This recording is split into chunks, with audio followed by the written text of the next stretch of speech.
There is a lot to learn with Black Ops 6 Zombies, so in this video, I'm going to give you a ultimate beginner's guide, going over everything you need to know from unlocking Pack-a-Punch, how to unlock secret rooms on both Zombies maps, how to customize your Zombies HUD, how to get free perks, weapons, and even wonder weapons. Kicking things off, let's go over everything you need to know in the menu before you start a game. So once you're in the Zombies menu, you want to press the right bumper on your controller to go over to loadout and enter that, where here you can choose any weapon that you've unlocked that you can bring into a Zombies game. The weapon progression is global across multiplayer and Zombies, so any level that your weapons are in multiplayer will also be in Zombies. And just like multiplayer, any weapon that you equip, you can also go ahead and add on any attachments you've unlocked as well. And you can add up to 8 attachments on any weapon in Zombies. Very importantly, you'll also choose your field upgrade, and here certain field upgrades will be locked until you reach the required level. But these are all extremely powerful things that you equip and use to take out Zombies very quickly. You've got your tactical, where you can choose a tactical grenade, lethal, where you can choose your lethal grenades, and at the bottom here you have GobbleGum pack. Now within here you can edit a GobbleGum pack, and any of the GobbleGums that you have on that you want to swap out, you can just select, and you can go through all of your amounts of GobbleGums here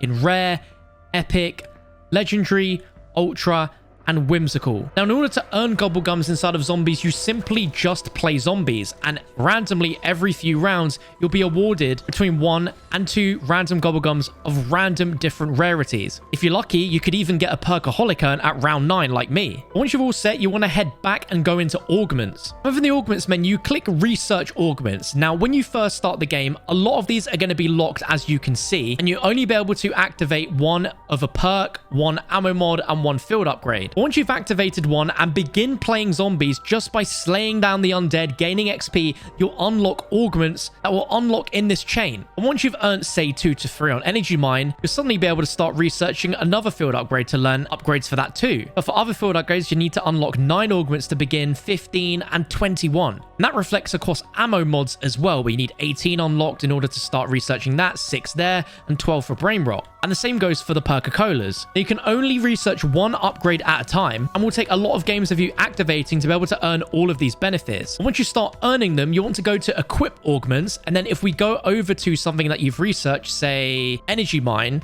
we then select that, and we can see that from what I've currently had researched, I have 1 major that I can select and 2 minor augments that I can select. So whichever one I like the preference of more, I can select that one as my 1 major augment, and then whichever I prefer out of the minor augments, I can select as well. Eventually, you'll have this unlocked for every single piece of equipment, so you can choose the upgrades. And lastly, before jumping in, go over to Operators, where here you can choose what character to play as. Now, out of these 4 characters that you're seeing here, these are all labeled as dedicated crew operators, where if you play as any of these characters in Zombies, you'll get an enhanced story experience and unique content. The whole Zombies mode this year is themed around these characters and their stories, so make sure you play as them to not miss out on any important story. Once that's all done, just select your mission, click Standard, play in a squad where you're going to be playing with other players, or simply solo, and then choose your map between Liberty Falls or Terminus, and it will start right up. Jumping straight in across both maps, your first objectives is going to be to activate the power and get to the Pack-a-Punch machine. For Terminus, you're simply going to follow the prompts on screen that will lead you to 3 different locations where you're going to need to activate 3 AMP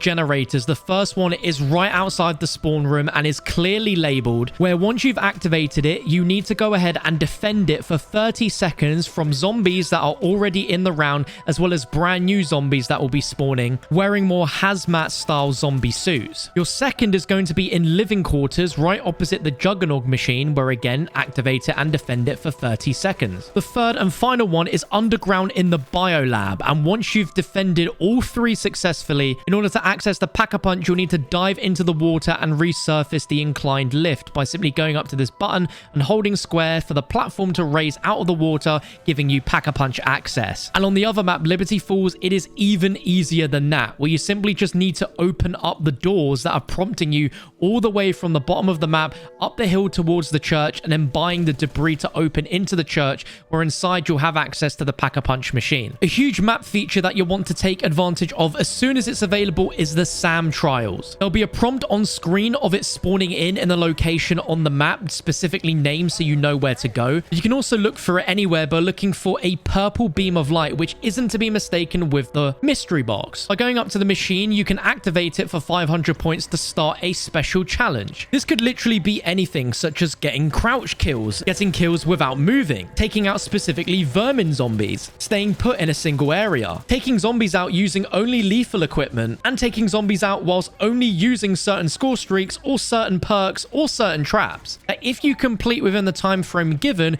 you will be rewarded a special mystery crate with its rarity depending on how much you progress through that challenge. If you get a quarter of the way through, you'll get the lowest rarity version of a reward. If you get halfway, it's slightly upgraded, and if you manage to get all the way, the challenge will immediately complete and reward you with a gold rarity legendary crate. During any challenge that you activate, you will have a separate spawn of zombies with special purple glowing eyes that are completely separate from the normal spawning zombies. Taking these zombies out will also earn you points, although you're only awarded 10 points per elimination, and the rewards you can get from these SAM trials relay from anything to free perks, to free weapons of higher rarity, to free equipment, to free ammo mods, and self-revive kits. This machine will phase out of reality and then come back in at random in a round or two from its completion, so be sure to take a look, either via the visual prompt that can appear on your screen at the start of a new round or by looking for that purple light in the sky. If you pause your game at any time, you have the option to go into third person, where you can play the entirety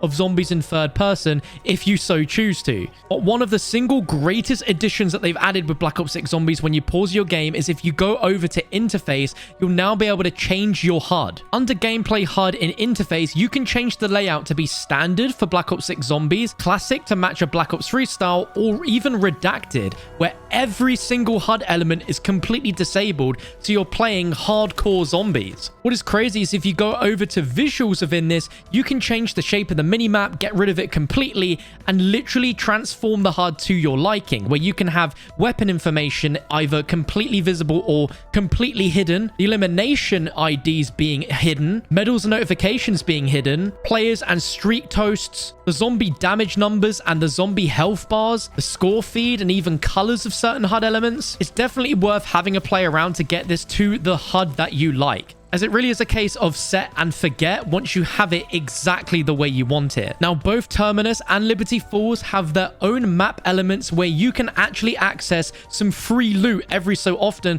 once you've taken out an elite zombie. This can be a mangler or an abomination, and upon taking it out, it is going to drop a loot key which will be of a certain color rarity, matching the same color rarities as the weapon rarity system. On each map, this key can be used to unlock a special area of the map where you can use it to get some free loot. Now, this works slightly different between both maps. So starting with Terminus is very straightforward, but if you make your way to the control center where the stamina up machine is, make your way up to this doorway here, and you'll be able to simply use the key to enter the armory. Inside here, there's going to be about 5 or 6 different locker rooms where you can go up to any of your choosing and decide to use the armory key to open one, and depending on how good your luck is, the loot you get might be really good or really terrible. You might get some free streaks out of it, you might get a free weapon. And an extra tip is it seems by default you can enter this room even without needing a key, and there are some standard rarity weaponry like shotguns in there, but if you wanted to start a game off with that as a secondary, you could go in there and pick one up. But when it comes to accessing the Liberty Falls equivalent of this room, it's a little less straightforward, as you need to complete a side Easter egg to unlock a bank vault. This bank vault can be found within the savings and loan building, and in order to get the correct bank vault code, you're going to need to find 3 post-it notes around the map in this order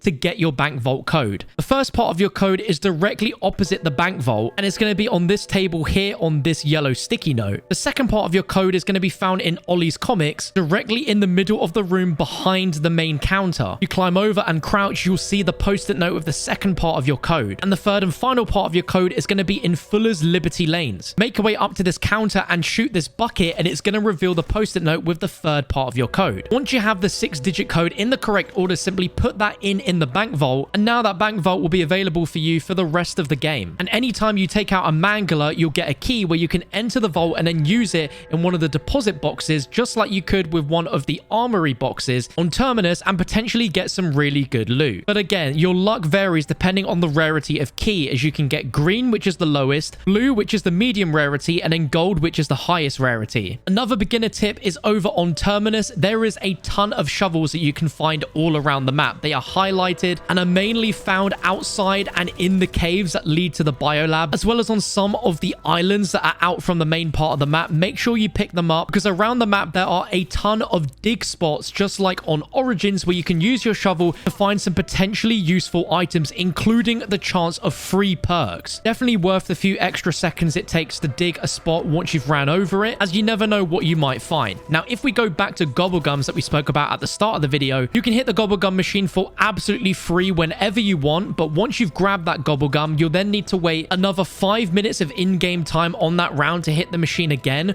or by going to the next round, the machine will instantly cool down for you to hit again. And unlike Black Ops 3 Zombies, you can now carry up to 3 GobbleGums at once and then activate them whenever you want, including activating all 3 at once if you really wanted to. Just press right on your D-pad on controller or whatever you've got it binded to on keyboard, and then select the GobbleGum you want, and then press your action button to activate that GobbleGum. There are 2 very big important changes that Treyarch made with Black Ops 6 Zombies this year compared to Cold War round-based zombies, which is that the Wonder Fizz machine will now no longer spawn in the map until you get past round 25. If you are under round 25, the machine simply won't spawn in for you, but on Terminus, you'll find the Wonder Fizz at the end of this section of the boat, which is off the main island that you can get to using the tactical raft or by swimming if you choose to be that risky. And on the map Liberty Falls, you can find the Wonder Fizz on the Alamo rooftop from round 25 onwards. Crafting table is back from Cold War Zombies, allowing you to craft anything from lethal, tactical, score streaks, and really important pieces of equipment like self-revives and armor plates. One of the most important changes is that you can only have 3 self-revives in one single game of zombies. On solo,